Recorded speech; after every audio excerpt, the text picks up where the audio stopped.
الحمد لله رب العالمين والصلاة والسلام على سيد المرسلين أما بعد فأعوذ بالله من الشيطان الرجيم بسم الله الرحمن الرحيم الصلاة والسلام عليك يا رسول الله وعلى آلك وأصحابك يا حبيب الله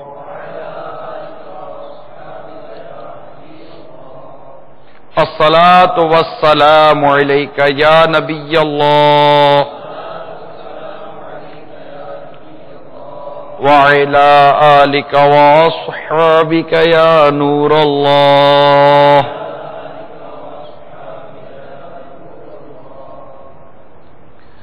شفیع المذنبین جناب رحمت للعالمین صلی اللہ تعالی علیہ وآلہ وسلم کا فرمان دل نشین ہے، تم اپنی مجلسوں کو مجھ پر درود پڑھ کر آراستہ کرو، تمہارا درود پڑھنا قیامت کے روز تمہارے لیے نور ہوگا۔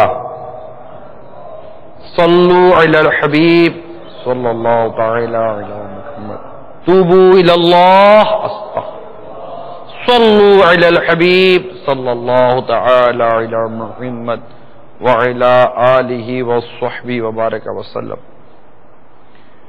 میٹھے میٹھے اور پیارے پیارے اسلامی بھائیوں اور مدنی چینل کے ناظرین،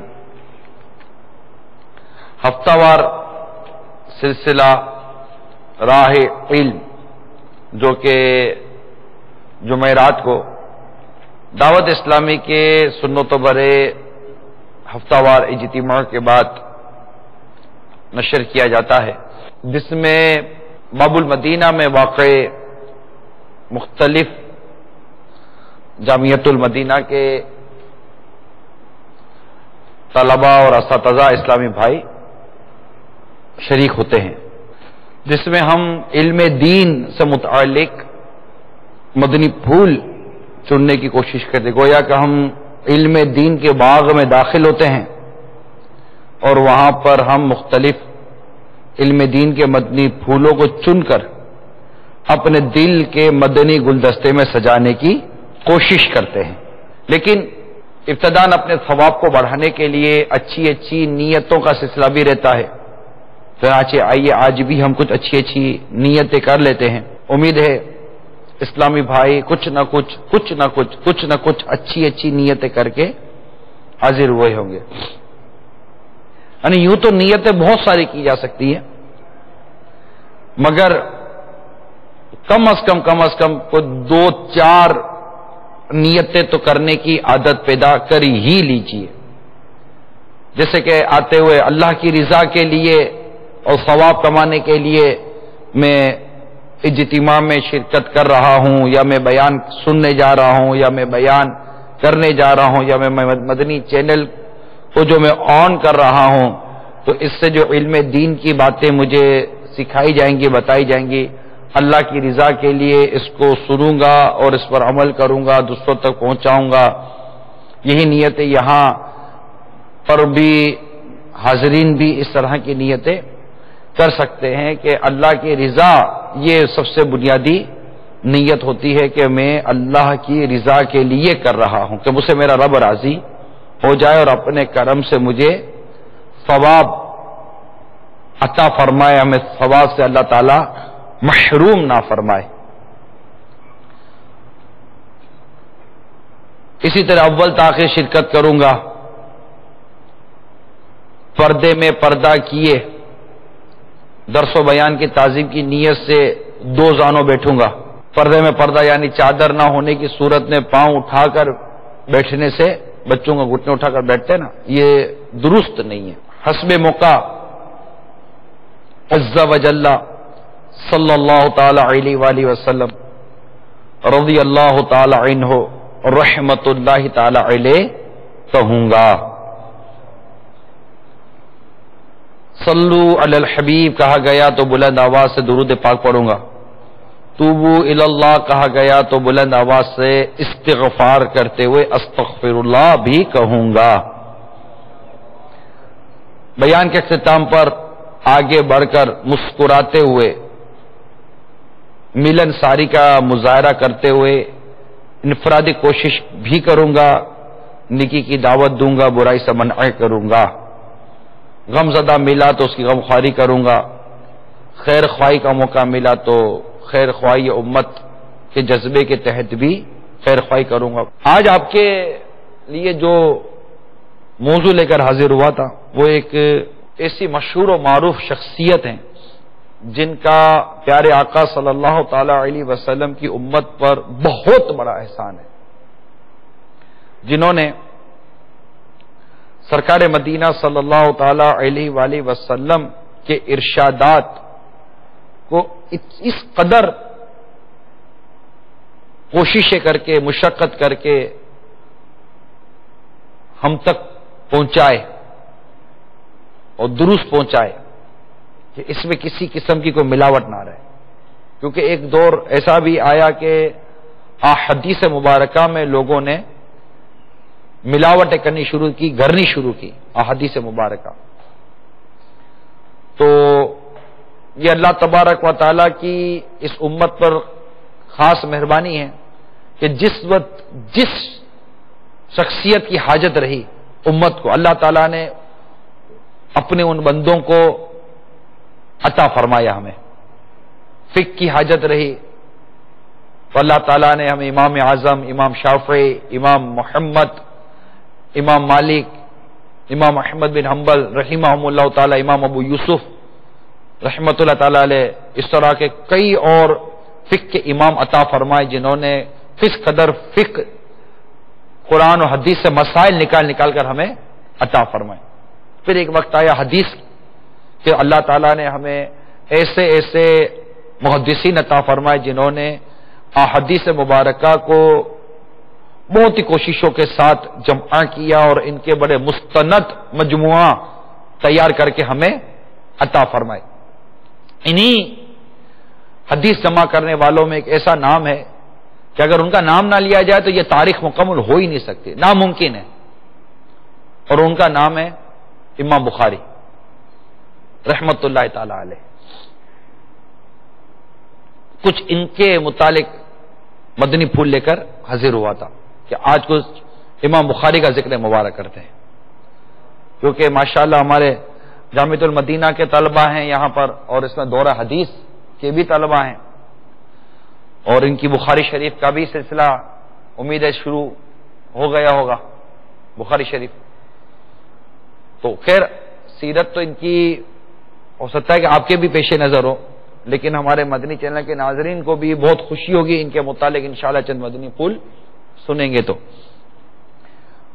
ان کے بچپن کا ایک عجیب واقعہ یہ ہوا کہ ان کی چھوٹی سی عمر میں نابینا ہو گئے تھے امام بخاری رحمۃ اللہ تعالی علیہ۔ تو آپ کے والد صاحب کا تو شروع میں ہی انتقال ہو گیا تھا، والدہ نے آپ کی پرورش کی تھی۔ یہاں میں چند مدنی پھول ذہن میں آ رہے ہیں، انشاءاللہ واقعے کے بعد عرض کروں گا۔ والدہ نے پرورش کی، اور اس حال میں پرورش کی کہ انتہائی کم عمر میں امام بخاری علیہ رحمۃ اللہ علیہ کی آنکھیں نابینا ہو گئے تھے۔ جو معالج، اطباء، ڈاکٹر وغیرہ ہوتے ہیں اس وقت کے، ان سب سے علاج کروانے کی بہت کوشش کی، لیکن کوئی فرق نہ پڑا۔ کیونکہ آپ کی والدہ ماجدہ بڑی عابدہ زاہدہ تھیں، عبادت گزار تھیں، نیک تھیں۔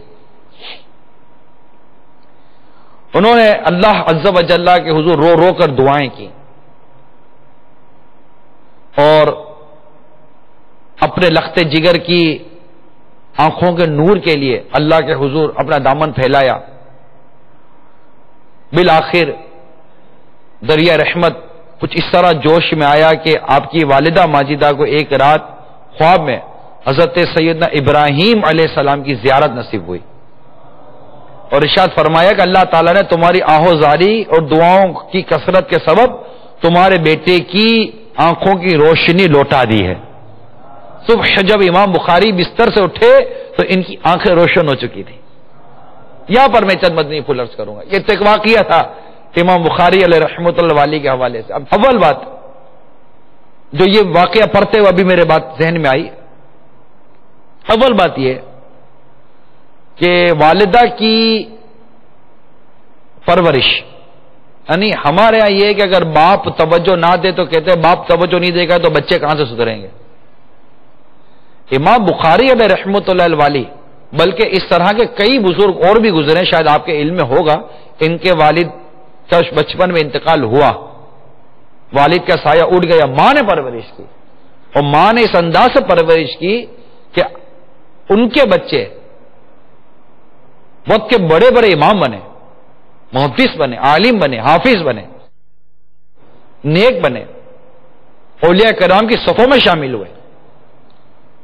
والدہ نے پرورش کی، ماں پرورش کرتی ہے. اصل پرورش کا جو مرکز ہے وہ ہے ماں.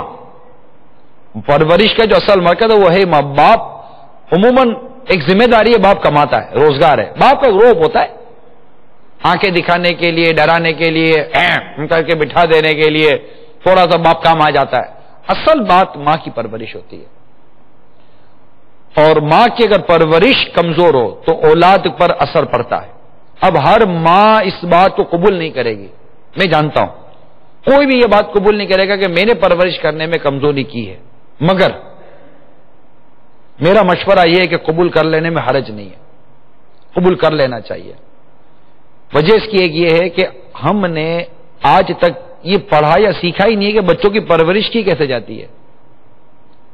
اس وقت اگر مدنی چینل پر ہزاروں مائیں اگر بالفرض ہوں تو میں تمام ماؤں سے سوال کرتا ہوں کہ آپ کے یہاں، آپ نے جو مائیں ان سے سوال کرتا ہوں، آپ کے یہاں جب بچے کی ولادت متوقع ہوئی کیا آپ نے بچے کی پرورش کا اسلامی طریقہ سیکھا؟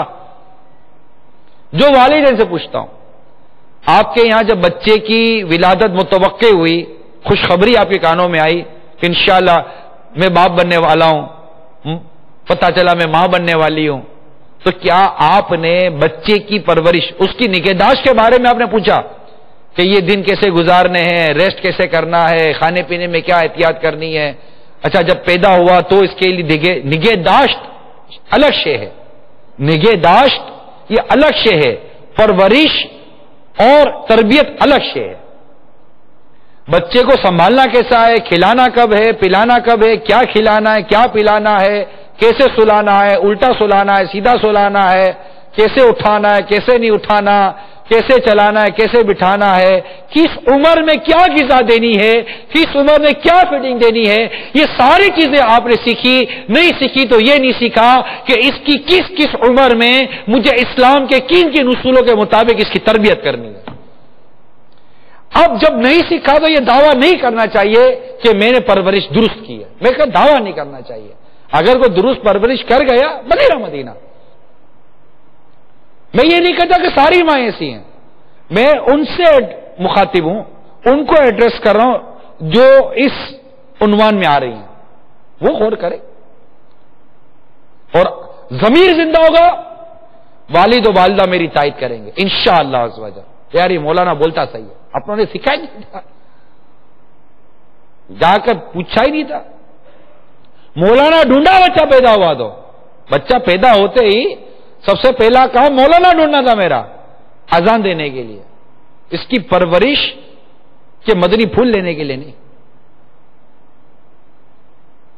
ایون کہ اس کا نام رکھتے وقت بھی میں نے نہیں سوچا کہ نام کا بھی تعلق کیا پرورش اور اس کی طبیعت پر ہے. روزگار کماتے وقت بھی یہ نہیں دیکھا کیا اس کا تعلق اس کی پرورش اور اس کی تربیت پر ہے، نہیں دیکھا. تو جب نہیں دیکھا تو اب یہ بات جو میں نے یہاں امام بخاری علیہ رحمۃ اللہ علیہ کے حوالے سے بیان کی کہ آپ کی والدہ ماجدہ نے آپ کی نگہداشت کی، آپ کی پرورش کی، اور خود عبادت گزار زاہدہ عابدہ تھی. ایسی زاہدہ عابدہ، ایسی نیک سیرت، ایک ایسی نیک طبیعت عورت تھی کہ بچہ نابینا ہو گیا، بیٹا نابینا ہو گیا، علاج معالجہ ہوا، سب کچھ ہوا، درست نہ ہوا، مگر آپ کی رقت قلبی، آپ کی دعا کی اثر آپ کے بیٹے کی آنکھوں کا نور لے کر آ گئی، بیٹے کی آنکھوں کا نور لے کر آ گئی. ابراہیم، حضرت ابراہیم علیہ نبینا علیہ الصلوۃ والسلام خواب میں آ رہے ہیں اور آ کر خواہ میں بشارت دے رہے ہیں کہ تیری کثرت گریا کی وجہ سے اللہ تبارک و تعالیٰ نے تیرے بچے کی آنکھوں کا نور لوٹا دیا. یہ ماں ہے.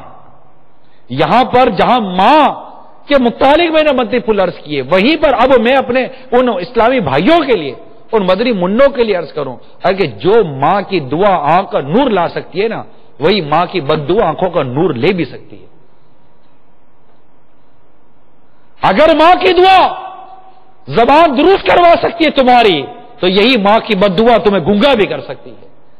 یہی ماں کی دعا اگر تمہیں چلتا پھرتا کر سکتی ہے، تو یہی ماں کی بد دعا تمہیں لنگڑا لولا بھی کر سکتی ہے. یہی ماں کی دعا اگر تمہیں خوشحال اور خرم کر سکتی ہے، تو یہی ماں کی بد دعا تمہیں تباہ و برباد کر کے رکھ سکتی ہے. یہ ماں کی دعا اور ماں کی بد دعا، ان کا فرق دیکھیے کہ ماں کو ستانا یہ تمہیں دنیا اور آخرت میں تباہ برباد کر دے گا. ایک شخص ماں کو کہتا ہے کیا کہتے کی طرح ہچو ہچو کرتی ہے، مر گیا روزانہ قبر سے نکلتا ہے اور گدھے کی طرح ہچو ہچو کرتا رہتا ہے. کیا یہ روایت آپ نے نہیں سنی؟ کیا یہ واقعی آپ نے نہیں سنا کہ اس کا کیا حال ہوا؟ تو ماں ہوتی. دیکھیں یہ دو پلڑے بیلنس ہیں، ترازو جس کو کہتے ہیں، اسکیل کہیں گے، ٹھیک ہے، اسکیل، دونوں کا بیلنس ہونا ضروری ہے. حال پتہ یہ ضرور عرض کروں گا کہ اگر والدین نے تربیت کا حق ادا نہیں کیا، اولاد کو ہرگز اس بات کی اجازت نہیں ہے کہ وہ ماں باپ کے حقوق میں کوتاہی کرے. یہ اللہ تعالی اور اس کے بندوں کا معاملہ ہے. وہ چاہے تو آپ کے ماں باپ کو بخش دے، اور ہماری دعا ہے کہ اللہ تعالی ہم تمام کے ماں باپ کو معاف کر دے جن نے کوتاہی کی ہے. اللہ تعالیٰ ان پر رحم فرمائے، اللہ تعالیٰ ان پر کرم فرمائے، اللہ ان کے صغیرہ کبیرہ گناہ معاف فرمائے. ان میں سے جو دنیا سے رخصت ہوگا اللہ تعالیٰ ان کی قبروں کو جنت کا باغ بنا دے. اللہ تعالیٰ ان کو دنیا اور آخرت کی سرخروئی عطا کرے. اللہ تعالیٰ ہمارے ماں باپ کو سلامتی عطا کرے، ہمارے ماں باپ کو عافیت عطا کرے، ہمارے ماں باپ کو دکھ اور غم سے محفوظ فرمائے، ہمیں ہمارے ماں باپ کی آنکھوں کی ٹھنڈک بنائے. اللہ تعالیٰ ہمارے ماں باپ کو بلا حساب جنت میں داخلہ عطا فرمائے. لیکن اگر تم پھنس گئے پھر کیا کرو گے ماں باپ کا حق ادا نہ کرنے پر؟ تو جب تک ماں باپ راضی نہیں ہوں گے، اللہ معاف نہیں کرے گا، تو کیا کرو گے؟ اور یہ روایتوں سے ثابت ہے، جب تک ماں باپ معاف نہیں کریں گے اللہ تبارک و تعالیٰ جہنم کی آگ سے بھی نہیں نکالے گا جب تک ماں باپ راضی نہیں ہو جائیں گے. اگر وہ جہنم کی آگ میں ماں باپ کو ستانے کی وجہ سے جلا دیا گیا، تو چونکہ میں نے یہ میری کیوں خیال ہے پتہ ہے کہ میں کچھ بچوں کو اولاد کو بھی سمجھاؤں. یہ جب ماں باپ کے بارے میں ہم بولنے جاتے ہیں نا، تھوڑا سا تربیت نہیں کی تو یوں دیکھا تم نے میری تربیت نہیں کی نا، یہ بدبخت ہے تم یہ جو سوچ رہے ہو نا، دیکھا تم نے تربیت، یہ تمہاری بدبختی اور کچھ بھی نہیں ہے، یہی تمہاری بدبختی ہے، یہی تمہارا مطلب کہ گھٹیا پن ہے، یہ تمہاری کم ظرفی ہے. کہ جب ہم چینل پر بات کر رہے ہیں تو وہ سب بیٹھے ہوئے ہیں، بات جنرل ہی کی جائے گی. تمہیں کس نے اجازت دی کہ تم اس طرح کی سوچ پیدا کرو؟ الگ الگ چیزیں یہاں بھی بیٹھے ہوئے میں بات ہوتا ہے کہ جو کتنے ہمارے سے اسلام بھائی مدنی چینل میں آتے ہیں جو کہ پیرنٹس ہوتے ہیں، والد ہوتے ہیں، سرپرست ہوتے ہیں، بڑے بھائی ہوتے ہیں، بعض کے بعد تربیت کی ذمہ داریاں ہوتی ہیں، بڑے بھائی ہوتے ہیں. ہر ایک سے اس کی رعایت کے بارے میں سوال کیا جائے گا. آپ یہ نہ سوچیں، بس ہمیں اپنے ماں باپ کا حق ادا کرنا ہے اور ماں باپ کو راضی کرنا ہے، بالخصوص ماں کو راضی کرنا ہے، ماں کی خدمت کرنی ہے، ماں کا دل دکھنے سے بچانا ہے، کیونکہ اس سے انٹریکشن بہت زیادہ، واسطہ بہت زیادہ. باپ سے اتنا واسطہ نہیں پڑتا، دن رات اٹھنا بیٹھنا سونا کھانا پینا مانگنا کرنا، یہ زیادہ تر اولاد کا تعلق ماں سے رہتا ہے نا. یہ عمر کا ایک بہت بڑا حصہ 10 12 15 سال تک 14 سال تک یہ زیادہ تر گھر میں وقت گزارتا ہے، اور ماں بھی زیادہ تر گھر میں ہوتی ہے. تو ماں کے ساتھ انٹریکشن کیونکہ بہت زیادہ ہے اولاد کا، اس لیے یہاں پر بہت زیادہ احتیاط کرنی پڑتی ہے، بہت زیادہ احتیاط کرنی پڑتی ہے. باپ کی بھی تعظیم، باپ کا بھی ادب بچا لانا یہ ضروری ہے. تو اللہ تعالی ہم سب کو ہماری ذمہ داریاں پوری کرنے کی توفیق عطا فرمائے، اور جو والدہ والد صاحب کی دعائیں اللہ تعالی ہمیں عطا فرمائے۔ صلو علی الحبیب صلی اللہ تعالی علی محمد وعلی آلہ وصحبہ۔ ان کو امام بخاری علیہ رحمۃ اللہ والی کو علم دین سیکھنے کا ذوق و شوق اس قدر تھا کہ روایت حدیث کے سلسلے میں، حدیث روایت کرنے کے سلسلے میں بارہا دور دراز شہروں کا سفر کیا، برسہا برس وطن سے دور بیٹھے اکتساب علم کرتے رہے۔ انہوں نے خود بیان کیا ہے کہ میں طلب حدیث کے لیے مصر اور شام 2 مرتبہ ہو گیا، 4 مرتبہ بصرہ گیا، اور 6 سال حجاز مقدس میں رہا، اور ان گنت مرتبہ محدثین کے ہمراہ کوفہ اور بغداد گیا۔ شام، مصر، بصرہ، حجاز مقدس، کوفہ، بغداد، یہ چند مقامات تو آپ نے گنتی کروائے۔ اور وہ سفر جہاز نہیں تھا، ٹرینیں نہیں تھی، کاریں نہیں ہوتی تھی، گھوڑے اور اونٹ ہوا کرتے تھے ان دنوں، اس پر سفر۔ اور ہمارے یہاں گھنٹوں میں سینکڑوں کلومیٹر کا سفر نہیں ہوتا، دنوں اور مہینوں میں ہوتا تھا۔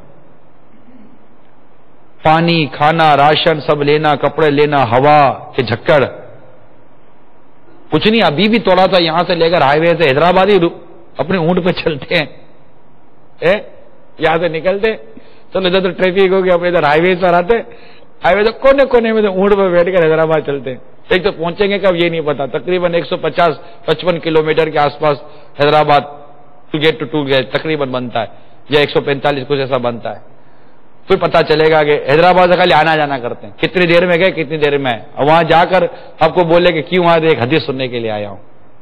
کیا ہم کبھی ایسے گئے؟ یعنی بیٹھ کر سکون اور آرام کے ساتھ اگر علم ملتا ہے تو سیکھنے میں سستی ہے۔ اتنی مشقتیں اٹھائے کون، اتنی ریاضتیں اٹھائے کون، اتنی تکلیفیں اٹھائے کون؟ امام بخاری رحمۃ اللہ تعالی علیہ نے اتنی تکلیف اٹھائی۔ اصل میں ان کو شروع سے ہی اس کا شوق تھا نا، ذوق تھا کہ میں پڑھوں۔ اب جیسے 10 سال کو پہنچی تو آپ کے دل میں علم حدیث کی تحصیل کا شوق پیدا ہوا، 10 سال کی عمر میں، اور آپ نے بخارا کے درس حدیث میں داخلہ لے لیا۔ تو اس سے پہلے آپ نے کئی علمی مراحل طے کیے نا، کیونکہ ایسا لگ رہا ہے کہ والدہ نے بڑی علمی تربیت کی آپ کی۔ 10 سال کی عمر میں لکھا یہ ہوا ہے کہ علم حدیث کی تحصیل کا شوق پیدا ہوا، علم حدیث حاصل کرنے کا شوق پیدا ہوا۔ اس سے پہلے کس قدر انہوں نے ان کی علمی تربیت ہوگی۔ ہمارے یہاں 10 سال کی عمر میں گھومنے پھرنے کا شوق پیدا ہوتا ہے بچوں کو۔ تو یہ چیزیں بیان جو کی جاتی ہیں، اس میں ہم سب کے لیے بڑے اسباق ہوتے ہیں، بالخصوص میرے چینل کے ناظرین، کہ کیا ہمارے گھر کے بچے کا 10 سال کی عمر کے اندر ان کو کوئی ایسا ذوق و شوق پیدا ہوا؟ بس 10 سال کی عمر کیا، 25 سال کے ہو گئے، نماز پڑھنے نہیں آتی، 25 نماز پڑھنے نہیں آتی۔ سفر میں جائیں تو سفر کے اندر بعض اوقات گھر کے بڑے کہتے ہیں ہم کو، یہ میرا بیٹا جوان ہے، یہ ان کو ذرا لے جائیں، تھوڑی نماز وغیرہ تو سکھائیں۔ ارے والد صاحب، یہ 30 سال کا 25 سال کا نوجوان بیٹا آپ ہمارے حوالے کر رہے، لے کے جائیں گے، اب انشاءاللہ تعالی سکھائیں گے ان کو نماز بھی، اللہ نے چاہا تو۔ مگر اب وہاں تو ہمت نہیں نہ ہوتی کہنے کی کہ آپ 30 سال کا نوجوان، 25 سال کا نوجوان ہمارے حوالے کر رہے ہیں کہ ان کو لے جائیں، نماز وغیرہ سکھائیں۔ آپ نے 25 سال میں کو نماز تک نہیں سکھائی، کیا سکھایا اس کو؟ پھر کالج یونیورسٹی جانا سکھایا، صرف نوٹیں گنتی کرنا سکھائی؟ دیکھیے یہ جامعۃ المدینہ کے ہمارے طلبہ بیٹھے ہوئے ہیں، میں آپ مدنی چینل کے ناظرین کو دکھا رہا ہوں، یہ جامعۃ المدینہ کے طلبہ، دکھائیے ان کو، مدنی چینل کے ناظرین ان طلبہ کو دیکھیں، یہ بھی ہمارے ملک میں رہنے والے طلبہ ہیں۔ یہ صرف یہ نہیں ہے، ان میں دور حدیث کے بھی ہیں، ان میں مختلف بھی ہیں۔ صرف فیضان مدینہ کے چند طلبہ یہاں موجود ہیں، عالمی فیضان مدینہ کے، اور کم و بیش 7 سے 8 ہزار طلبہ ہمارے پاس پورے ملک کے اندر ہیں جو پڑھ رہے ہیں۔ اسلامی بہنیں اس کے الگ ہیں۔ یہ سارے طلبہ یہ بھی تو ہمارے شہر میں، ہمارے ملک میں رہتے ہیں۔ اسی طرح ساؤتھ افریقہ میں الگ ہیں، یو کے میں الگ ہے، ہند میں الگ ہیں اور دیگر ممالک کے اندر ہمارے جامعہ الگ ہیں، وہاں بھی تو یہ لوگ اسی شہر کے ہیں نا، یہ مطلب کوئی کہیں سے مطلب کسی اور شہر امپورٹ نہیں ہوئی ہے، یہ جو گم ہے یہ امپورٹ نہیں ہوئی ہے کہ یار اس ملک میں رہ کر نہیں پڑھ سکتے، ہم نہیں پڑھ سکتے، یا یہاں ایسا مزاج نہیں ہے کہ پڑھتے، یہ مزاج نہیں ہے تو یہ اور بھی کئی مطلب عاشقان رسول علم دین حاصل کر رہے ہیں، یہ کیسے پڑھ رہے ہیں، یہ کیسے پڑھ رہے ہیں؟ آخر ان کے بھی تو ماں باپ ہیں نا، سلام ہے ان کے ماں باپ کے اوپر جنہوں نے ان کے لیے جامعۃ المدینہ درس نظامی اور علم دین کا انتخاب کیا، اس میں تو ان کو زندگی بھر تو ماں باپ کو شکر ادا کرتے ٹھکرا نہیں چاہیے، یہ تو ان پر ان کے ماں باپ کا احسان ہے کہ جنہوں نے انہیں کسی اور مقام پر نہیں اٹھا کر بٹھایا تو علم دین کی گود میں لا کر بٹھا دیا کہ یہاں ہمارا بچہ پرورش پائے، اور اس انتخاب جامعۃ المدینہ کا دعوت اسلامی کے مدنی ماحول کا کیا کہ یہاں تربیت ہوگی، سنت و بڑا ماحول ملے گا یہاں پر۔ یہ بھی تو ایک سوچ تو ہے نا، اور یہ سوچ ہمارے ملک کی ہے نا۔ جونسبرگ حاضری ہوئی تھی، وہاں دیکھا، وہاں بچے وہاں پڑھ رہے ہیں، آخر یہ کون ہے، کہاں سے آئے؟ اسی ملک کے، ہند میں کون سے؟ اسی ملک کے، دوسرے ملکوں کے تو نہیں ہے نا۔ تو اسی ملک کے اندر رہنے والے، گھروں میں رہنے والے عام لوگ اپنے بچوں کو، ان میں ایسے میرا خیال ہے ہزاروں طلبہ ہیں جن کے گھر والوں میں شاید تعلیم نہیں ہوگا، ہزاروں طلبہ وہ ہیں شاید جن کے گھر والوں میں کوئی عالم نہیں ہوگا، لیکن دعوت اسلامی کے مدنی ماحول نے ان کو ذہن دیا کہ میں بھی اپنے اوپر سے جہالت کا لیبل ہٹاؤں اور اپنے بچوں کو عالم دین بناؤں۔ یہ سوچ بنی نا، تھوڑے عرصے میں یہ سوچ بنی ہے، تو ہم کیوں نہیں، ہمارا بچہ کیوں نہیں، میرا بچہ عالم کیوں نہ بنے، میرا بچہ حافظ کیوں نہ بنے؟ اگر ہم کہتے ہیں کہ 75,000 مدنی منع اور مدنی منیاں مدرسۃ المدینہ میں قرآن پاک کی حفظ و نظرہ کی تعلیم حاصل کر رہے ہیں تو آخر یہ اسی ملک کے ہیں، ہمارے ملک کے ہیں۔ افریقہ میں جاتے وہاں بھی مدرسۃ المدینہ ہیں، UK یورپ میں جاتے وہاں بھی ہمارے مدارس ہیں، بنگلہ دیش میں ہمارے مدارس ہیں، دنیا کے کئی ملکوں میں ہمارے مدارس ہیں، انہی ملک کے ہی تو پڑھ رہے ہیں۔ تو وہ ملک میں رہنے والے اپنی اولاد کو عالم اور حافظ بنا رہے ہیں نا، ہم کیوں نہیں؟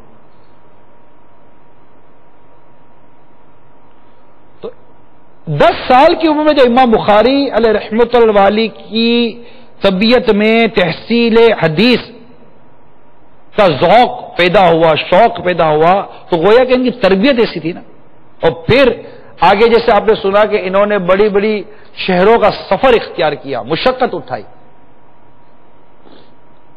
اللہ تبارک و تعالیٰ نے اتنا زبردست حافظہ دیا تھا امام بخاری رحمۃ اللہ تعالی علیہ کو کہ راوی کہتے ہیں کہ امام بخاری لڑکپن میں ہمارے ساتھ حدیث سننے کے لیے بصرہ کے مشائخ کی خدمت میں حاضر ہوتے تھے جو حدیث سناتے تھے ہم کو۔ 16 دن گزر جانے کے بعد ایک روز ہمیں خیال آیا اور ہم نے بخاری کو، امام بخاری رحمۃ اللہ تعالی اب دوست ہے تو بخاری اس میں لکھا ہوا ہے، تو ہم نے بخاری کو ملامت کی اور کہا کہ تم نے حدیث ضبط نہ کر کے، یعنی نہ لکھ کر، اتنے دنوں کی کوششیں ضائع کر دی۔ امام بخاری علیہ رحمۃ اللہ الوالی نے ہم سے کہا اچھا تم اپنے ضبط شدہ نوٹ لے آؤ، جو آپ نے لکھا ہے وہ تو لے آؤ، چلو۔ ہم اپنے اپنے نوٹ لے آئے، امام بخاری علیہ رحمۃ اللہ الوالی نے سلسلہ وار حدیث سنانی شروع کر دی، یہاں تک کہ انہوں نے 15,000 سے زیادہ حدیث بیان کر ڈالی۔ یہ سن کر ہمیں یوں گمان ہوتا تھا کہ گویا یہ روایت ہمیں امام بخاری نے لکھوائی ہیں، اتنا غضب کا حافظہ تھا امام بخاری علیہ رحمۃ اللہ الوالی کا۔ امام بخاری رحمۃ اللہ تعالی علیہ کی قوت حفظ بیان کرنے کے لیے یہ امر بھی کافی ہے کہ جس کتاب کو وہ ایک نظر دیکھ لیتے تھے وہ انہیں حفظ ہو جاتی تھی، حفظ ہو جاتی تھی۔ تحصیل علم کے ابتدائی دور میں انہیں 70,000 احادیث حفظ تھی، 70,000 احادیث حفظ تھی، اور بعد میں جا کر یہ عدد 3 لاکھ تک پہنچ گئی، جن سے 1 لاکھ احادیث صحیح اور 2 لاکھ غیر صحیح تھی۔ ایک مرتبہ بلخ گئے تو وہاں کے لوگوں نے فرمائش کی کہ اپنے شیوخ سے ایک ایک روایت بیان کرے، تو آپ نے 1000 شیوخ شیخ جن سے استاد جن سے حدیثیں لی تھی، 1000 شیوخ سے 1000 حدیث زبانی بیان کر دی کہ ان سے یہ لی، ان سے یہ لی، ان سے یہ، یعنی 1000 حدیث، اور یہ حدیث میں نے کس شیخ سے لی اس کا نام بھی بیان کر دیا۔ یہ کمال کا حافظہ تھا امام بخاری علیہ رحمت اللہ الوالی کا۔ تو ایسے اور بہت سے آپ کے حافظے کے واقعات ہمارے طلبہ اور ہمارے اسلامی بھائی عموماً سنتے رہتے ہیں، پھر اسی پر ایک سوال پیدا ہوتا ہے اور آتے ہیں ملاقات کرتے کہتے ہیں دعا کرے اللہ تعالیٰ ہمارا حافظہ اچھا کر دے، اللہ تعالیٰ ہمارا حافظہ اچھا کرتا۔ پہلے تو یہ ایک گمان نکال دے کہ میرا حافظہ خراب ہے، میں بھول جاتا ہوں، یہ بولنا بھی کبھی نہیں بھولا، یہ بولنا کبھی نہیں بھولتا کہ میں بھول جاتا ہوں، یہ یاد رہتا ہے۔ ایسے 10 کام ہیں جو یاد رہتے ہیں، چند چیدہ کام ہے جو بھول جاتے ہیں۔ میں یہ نہیں کہتا کہ حافظے کی کمی کوئی مسئلہ نہیں ہے، لیکن ہر ایک کو حافظے کی کمزوری لاحق ہو یہ لازمی نہیں ہے۔ یہ بعض اوقات بندہ اور لیتا ہے، جیسے بعض اوقات ہوتا ہے میں بہت غصے والا ہوں، میں بہت غصے والا ہوں، غصے والا مطلب اب اس کے مزاج میں چیز آ جاتی ہے، میں بہت چڑچڑا ہوں، اس کے مزاج میں چڑچڑا آ جاتا ہے، میں بہت یوں ہوں، میں بہت یوں ہوں، میں بہت یوں ہوں، میں بہت کمزور ہوں، میں بہت ڈرپوک ہوں، تو یوں مطلب اس کے اندر آ جاتا ہے۔ تو بعض اوقات ایسا ہو جاتا ہے کہ کوئی بہت زیادہ ذہین ہوتا ہے، دیکھیں بہت زیادہ ذہانت بھی اللہ تعالیٰ جسے چاہتا فرما دیتا ہے، اور وہ بہت زیادہ اس کے پکنگ پاور، اس کو کہتا ہے نا پکنگ پاور، اس کا بہت زیادہ کمپریہنسو قسم کا پکنگ پاور ہوتا ہے اس کا، اور بہت جلدی وہ پک کر لیتا ہے۔ تو ہم کہتے ہیں یار اتنی جلدی پک کر لیتا ہے، وہ کہ میں نہیں کر سکتا، تو وہ ایک ایکسٹرا آرڈنری کوالٹیز ہوتی ہیں بعض کے اندر، اگر اس کے اندر وہ صلاحیت زیادہ ہے تو آپ میں ہو سکتا ہے اور صلاحیت اس سے زیادہ ہو، تقسیم ہوتی ہے بعض اوقات، بولنے کی اس میں سننے یاد کرنے کی صلاحیت زیادہ تو بولنے کی بعض اوقات نہیں ہوتی، کسی میں بولنے کی صلاحیت زیادہ ہوتی ہے تو سمجھنے کی کم ہوتی ہے، سمجھنے کی ہوتی ہے تو وہ پھرتیلا کم ہوتا ہے، فلاں چیز، تو ہر ایک کی کوئی نہ کوئی کوالٹی کم زیادہ کا یہ ہوتا ہے۔ تو اس میں اول تو میں یہ عرض کروں کہ احساس کمتری میں مت آئیے، کمپلیکس کا کبھی شکار مت ہوئیے، اللہ تعالیٰ سے دعا کرتے رہیے، اگلے کی اچھی صلاحیت کی ترقی کی دعا کیجیے اور اپنی کمزوری دور ہو اس کی اللہ سے دعا کیجیے، کمپلیکس کا احساس کمتری کا شکار مت ہوئیے اول۔ دوسری بات کہ ضروری نہیں ہے کہ بات جو میں بھول جاتا ہوں یہ میرے حافظے کی کمزوری کی وجہ سے، بعض اوقات حافظہ کمزور نہیں ہوتا، توجہ کی کمی ہوتی ہے۔ کئی ایسے کام ہیں جو آپ نہیں بھولے، آپ کو خود ہی یاد آئے گا، مہینوں مہینوں، 2 مہینوں، سال 1.5 2 سال، 5 سال پرانی باتیں آپ کو یاد ہے، آپ کے گھر کی، آپ کے گاؤں کی، آپ کے شہر کی 100 باتیں یاد ہے،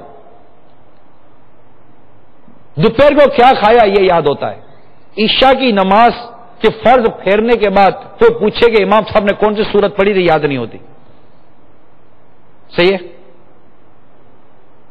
آپ کو دوپہر کا کھانا یاد ہے، نماز سے پہلے کی گئی باتیں یاد ہے، یاد ہے کتنی رکعتیں پڑھی، سلام پھیرنے کے بعد بعدوں کا یاد ہے تو کتنی رکعتیں پڑھی، حافظہ کمزور تھا کہ نماز میں توجہ نہیں تھی، امام صاحب نے کون سی سورت پہلی رکعت میں پڑھی، کون سی سورت دوسری میں پڑھی، حافظہ کمزور تھا کہ توجہ نہیں تھی۔ میں نہیں کہتا کہ حافظہ کمزور نہیں ہوتا، ہوتا ہے، لیکن حافظہ ہی کمزور ہوتا ہے۔ میں اس پر حسر ختم کر دے، یہ جو آپ نے حسر کیا ہوا ہے نا یہ ختم کر دے کہ حافظہ ہی کمزور ہو یہ لازمی نہیں آتا۔ توجہ کی کمی کو بھی غور کیجئے کہ کہیں یہاں پر میری توجہ ہی نہیں ہے کہ میری توجہ کی کمی ہے، اس پر توجہ کیجئے کہ جس کام کو میں نے توجہ کے ساتھ کیا تھا وہاں پر میرے حافظے کی شکایت دی تھی، جس کام کو میں توجہ سے نہیں کر پا رہا میرے حافظے کی شکایت ہے۔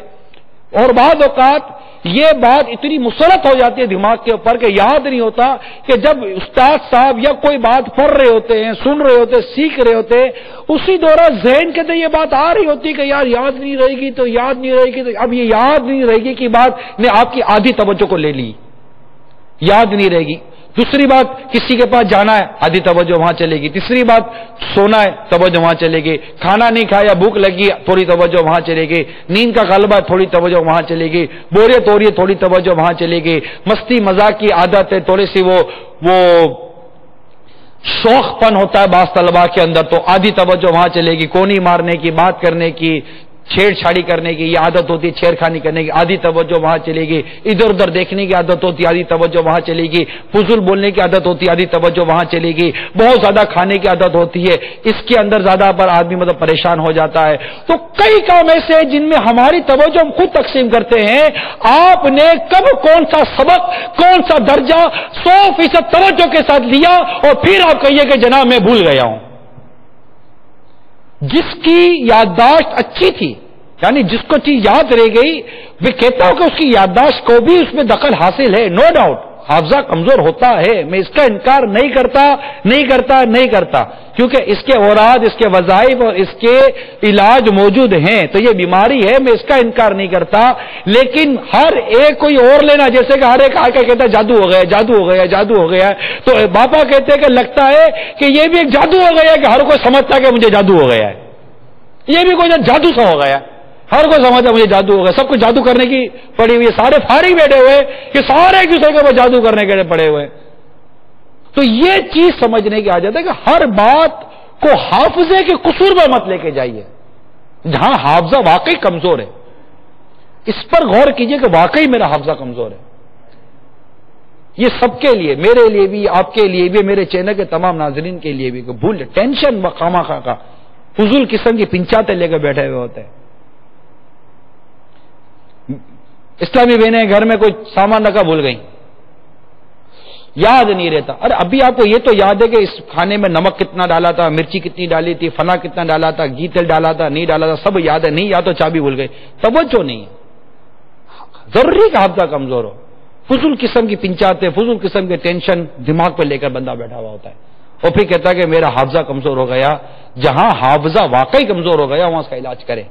اس کے روحانی علاج مدنی پن سورے میں بھی موجود ہے، اس کے روحانی علاج علم دین کی کتابوں میں موجود ہے، سب آپ کو پتا ہے، اس کا مطالعہ کریں۔ حافظے کے علاج بیان کرنے کے لیے میرا بھی کوئی نہیں تھا ذہن کہ میں کو حافظے کا علاج بیان کروں گا، یہ ضرور عرض کرنے کا میرا تھا ذہن کہ ہر بات کو حافظے پر لے کر مت جائیے کہ حافظے کی ہی کمزوری ہوتی ہے۔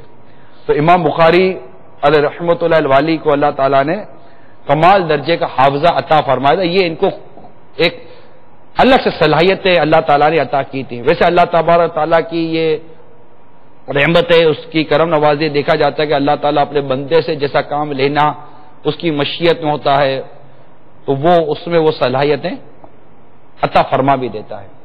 تو یہ ایک ان کو صلاحیتیں ملی، اور بھی کئی ایسے محدثین فقہاء کرام گزرے ہیں، اور ویسے بھی امیر سنت نے بھی لکھا اور بھی بزرگوں نے فرمایا، امیر سنت نے بیان کیا کہ مفتی ذہین ہوتا ہے، مفتی کا حافظہ اچھا ہوتا ہے کیونکہ اس کو یاد رکھنا ہوتا ہے نا۔ تو اب یہ بھی تھوڑا غور کرے نا تو بات وہیں توجہ سے ہی آ جائے گی۔ ایک تو ہوتا ہے واقعی قدرتی طور پر خود ذہن طبیعت ہوتی ہے، اس کے علاج ہیں، لیکن توجہ کا ہونا بہت ضروری ہے علم دین سیکھنے کے لیے، بلکہ میں کہتا ہوں دنیا کا کسی کام کو اچھی طرح لینے کے لیے اس کام کو توجہ سے کرنا پڑے گا، تب بھی آپ اس کام کو بہتر انداز سے توجہ نہیں ہوگی وہ کام بہتر انداز سے نہیں ہوگا۔ اوپری سطح پر اور ایک فارمیلٹی کے طور پر کسی کام کو کرنے کے لیے بیٹھیں گے، ایون کہ جو کیمرہ مین کھڑے ہوئے یہ فارمیلٹی کریں گے، ان کا رزلٹ وہ نہیں آئے گا۔ جو سوئچر بیٹھے ہوئے ہوتے ہیں، پروڈیوسر بیٹھے ہوئے ہوتے ہیں، ڈائریکٹر بیٹھے ہوئے ہوتے ہیں، اسکرپٹ رائٹر بیٹھے ہوئے ہوتے ہیں، جو 10 قسم کے ہوتے ہیں، ایون کے مبلغ بیان کر رہا ہوتا ہے، اگر اس کی توجہ نہیں ہوگی وہ 10 قسم کے خیالات بھی ہوگا تو وہ کیا بول رہا ہوگا۔ جو کام توجہ کے ساتھ پری پلاننگ کہ میں نے یہ کام کرنا ہے، مبلغ بیان کے لیے آئے پری پلان، یہ تیاری ہے، یہ بیان ہے، میں نے یہ باتیں بیان کرنی ہے، یہاں سے سٹارٹ کرنا ہے، یہاں پر ختم کرنا ہے، یہ ذہن بنانا ہے۔ جب وہ پری پلان آئے گا تو اس میں اتار چڑھاؤ آئے گا بیان کے دوران، لیکن وہ اپنے مقصد پر رہتے وہاں تک لانے میں ہو سکتا کامیاب ہو جائے جہاں تک اس کو لانا تھا۔ جب ایک شخص کئی راستے پہ جاتا ہے نا، آپ کے نکلے، اب آپ کو یہ نہیں پتا میں نے جانا کدھر ہے، تو آپ کبھی یوں ٹرن ہو جاؤ گے، کبھی یوں ٹرن ہو جاؤ گے، کبھی یوں گھومنے جاؤ گے تو کوئی گاڑی آ جائے گی، اب یار یہ کدھر سے آ گیا، بھائی آپ ہی سے حاضری سے نہیں نا کہ آپ کو جانا کدھر ہے پہلے یہ بتاؤ۔ یہاں بھی جانا تھا، سوچا یہاں بھی چلا جاؤں گا، تو سوچا یار یوں گھوم کر بھی آ جاؤں گا۔ بھائی جب آپ کی اپنی سوچ ہی میں مطلب کہ کوئی مستقل مزاجی نہیں ہے، آپ ہی پری پلان نہیں ہے، آپ ہی کوئی فکس ڈائریکشن کے اوپر چل نہیں رہے ہیں، تو پھر یہ تو ہوگا نا. تو سب سے پہلے بندہ اپنی کوئی لائن آف ڈائریکشن طے کرے کہ میرے جانا کہاں ہے، اس کے لیے مشاورت کرے. میں نے ایک روڈ ایگزامپل دی ہے، گاڑی کی ایگزامپل دی ہے، مثال دی ہے. آپ کو جانا کدھر ہے پہلے یہ طے کرے، کرنا کیا ہے آپ کو. اب یہ کوئی عین موقع پر آ کر، یعنی آپ نے کوئی اتنا بڑا سفر طے کر لیا، سفر طے کرنے کے بعد اب کسی سے مشورہ کرے گا کہاں جاؤں، کیا مشورہ ہے خدا کے بندے. ابھی پھر گھوم کر آؤ گے اگر تمہاری سوچ تبدیل ہو گئی تو. جب چلے تھے اس راستے کے اوپر، جب روڈ پر آئے تھے تب سے کوئی ڈائریکشن بنا لیتے میں نے جانا کدھر ہے، اس کو مشورہ کر لیتے جانا کدھر ہے. اب کوئی مطلب کہ کوئی اسلامی بہن چولہے پر سارا سامان چڑھا دے اور اب سوچتی رہے کہ پکانا کیا ہے، یہ بھی ڈال رہی ہوں، یہ بھی پکا کیا رہی ہو یہ نہیں پتا کیا پکا رہی ہوں، چاول تھا وہ بھی ڈال دیا، نمک تھا وہ بھی ڈال، مسالہ تھا وہ بھی ڈال دیا، پکی آ رہا ہے پتا نہیں کیا، جو پکے گا پھر کھانا پڑے گا. اب وہ نصیب جو پکا. تو پہلے تو کچھ سوچ تو ہوتی ہے نا کرنا کیا ہے. تو ہم ہر ایک پری پلان ہوتا ہے، جب پری پلان کرنا پھر اس کو اس کی پورا روڈ میپ جس کو کہتے ہیں نا روڈ میپ بنانا کہ یہ اس کام کو یہاں سے یہاں تک کرنا ہے اس طریقہ کار کے تحت.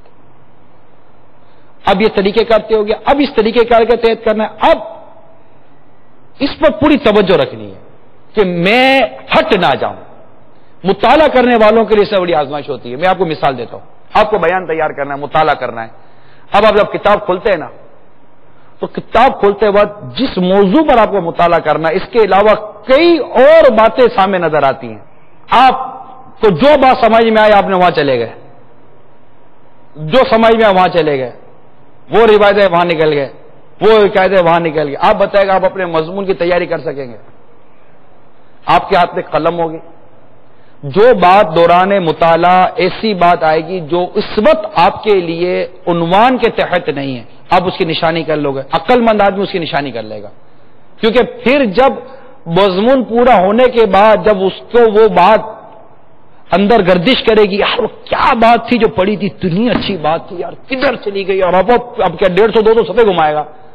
نہیں، اس نے یہاں سے یادداشت کری ہوئی ہوگی، یادداشت دے کر وہ آگے بڑھ گئے، یادداشت دے کر وہ آگے بڑھ گئے، یادداشت دے کر وہ آگے بڑھ گیا ہوگا کہ یہ بات یہاں لکھی، یہ بات یہاں لکھی ہے، لیکن اپنے مضمون کو نہیں چھوڑے گا. اور جو راستے میں کام کی بات آ رہی ہے اس کو بھی جھٹکے گا نہیں، اس کو بھی ساتھ لے لے گا، مگر اس کو ابھی اپنی طرف رکھے گا، کیونکہ اس کے بعد اس کو اس کی ضرورت پڑے گی. لیکن اگر کوئی شخص یوں ہی گھومتا رہے جو بھی بات سامنے ہے تو ڈیفینیٹ ہے کہ وہ ہفتہ گزر جائے گا لیکن ہمارا مضمون تیار نہیں کر سکے گا. اب کوئی شاید 10 کتابیں لکھنے کا ذہن ہو، 10 کے 10 مسودے ہوں، 2 دن اس میں سے لیا، 1 دن اس میں سے لیا، اس کی شاید زندگی نکل جائے گی لیکن ایک چھوٹا سا رسالہ بھی وہ نہیں لا سکے گا. ایک کتاب اٹھائے، سوچ کر اٹھائے کہ اس مضمون پر کام کرنا ہے، سوچ لے، اب اس پر تیاری شروع کرے.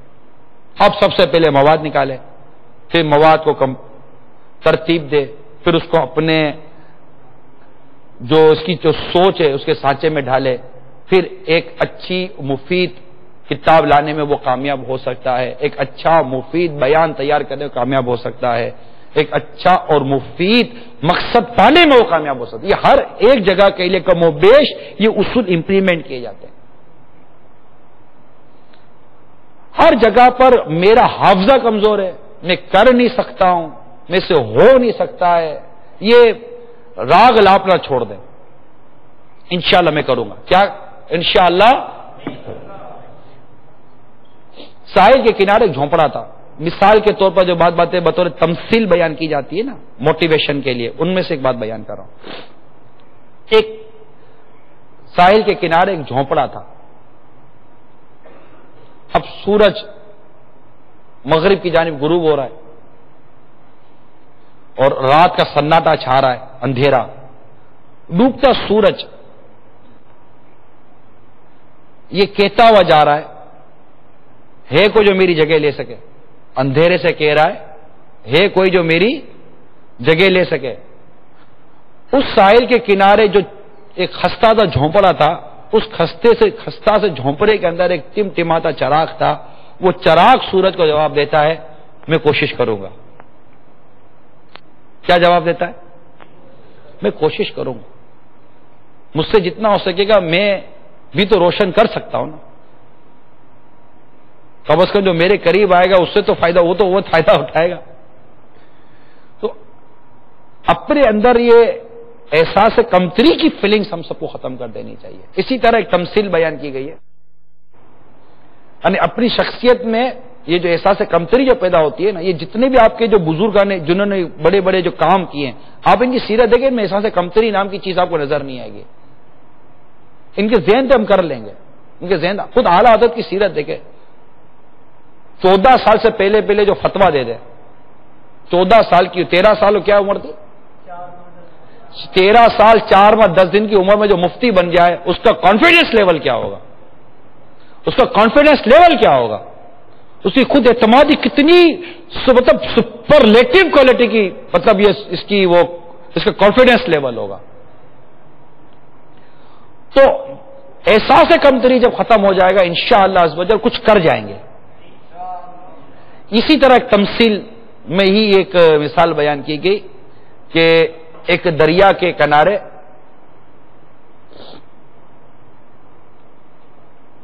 ایک دریا میں پتھر گرا.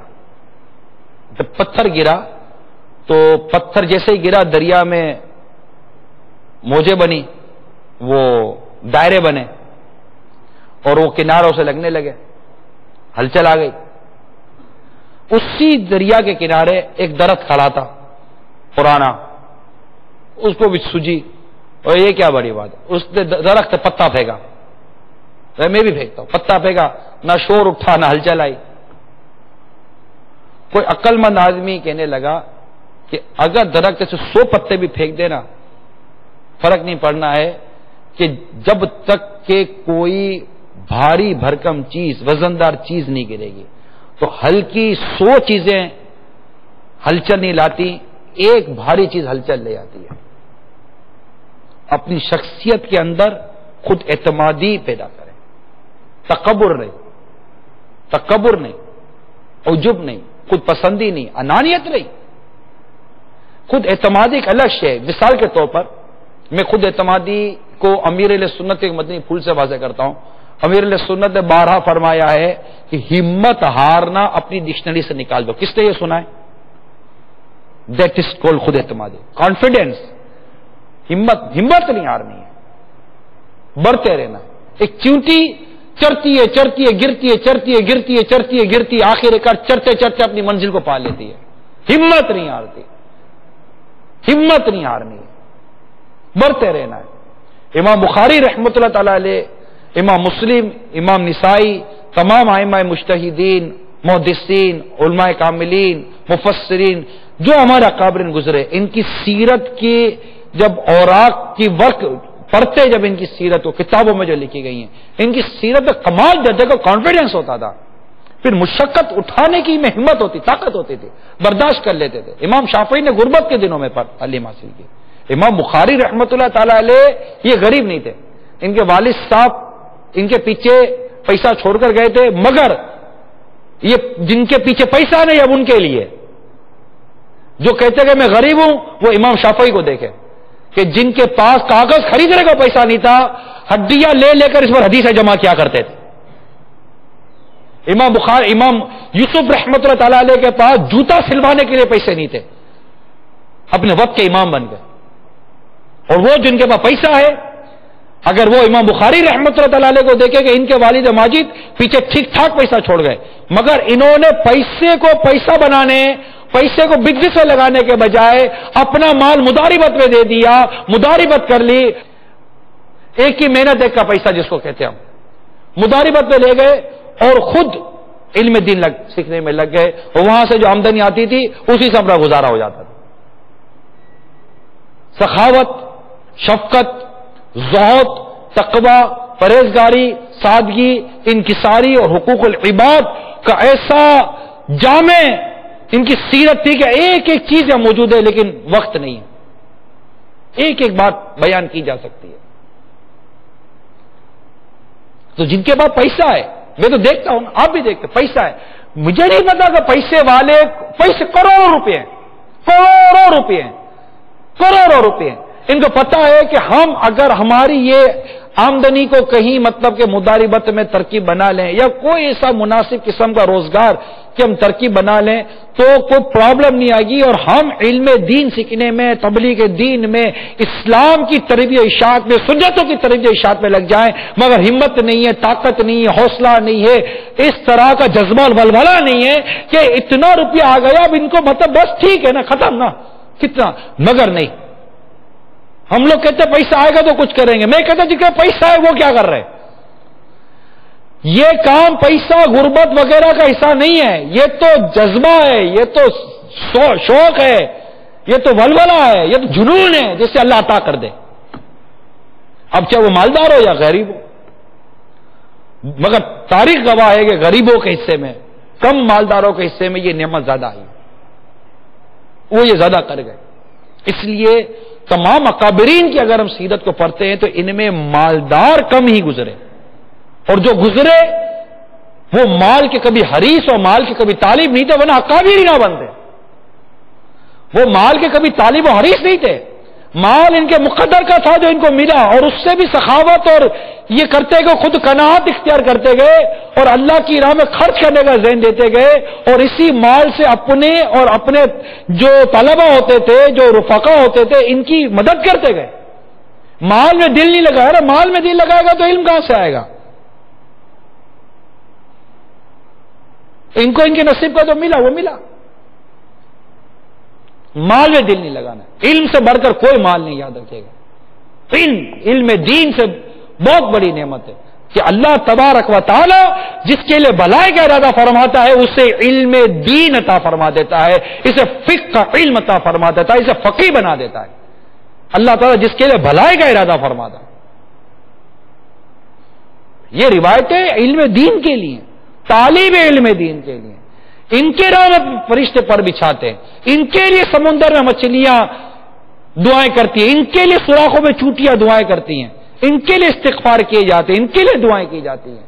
یہ ہیں وہ حاملین قرآن، حافظ قرآن، عالم دین، علم دین سیکھنے والے، ان سے محبت کرنے والے، علم دین کی طرف بڑھنے والے، کہ یہ جب گھر سے نکلتے ہیں تو ان کے گھر سے نکلتے ہی اللہ تعالیٰ ان کی بخشش فرما دیتا ہے۔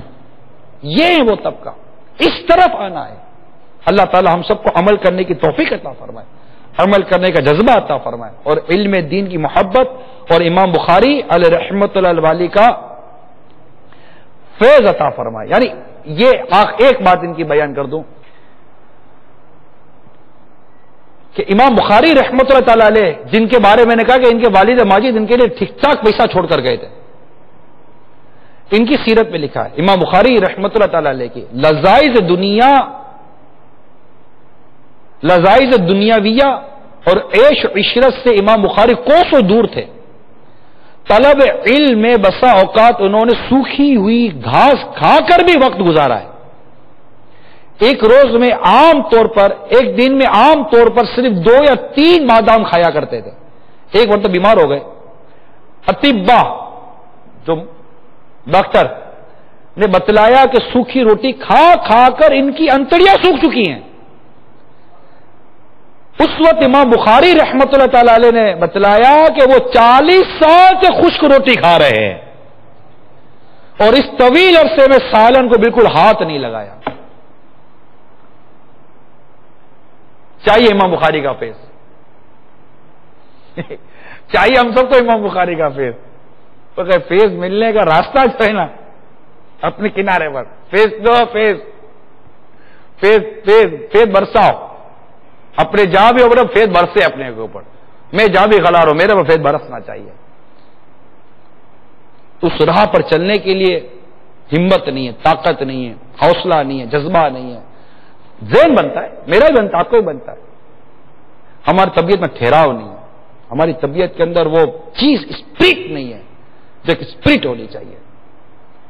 اے مدنی چینل کے ناظرین اور اے میٹھے پیارے اسلامی بھائیوں، اللہ تعالی ہمیں امام بخاری علیہ رحمت اللہ الوالی کے فیضان سے مالا مال فرمائے، آمین بجاہ النبی الامین صلی اللہ تعالی علیہ وآلہ وسلم۔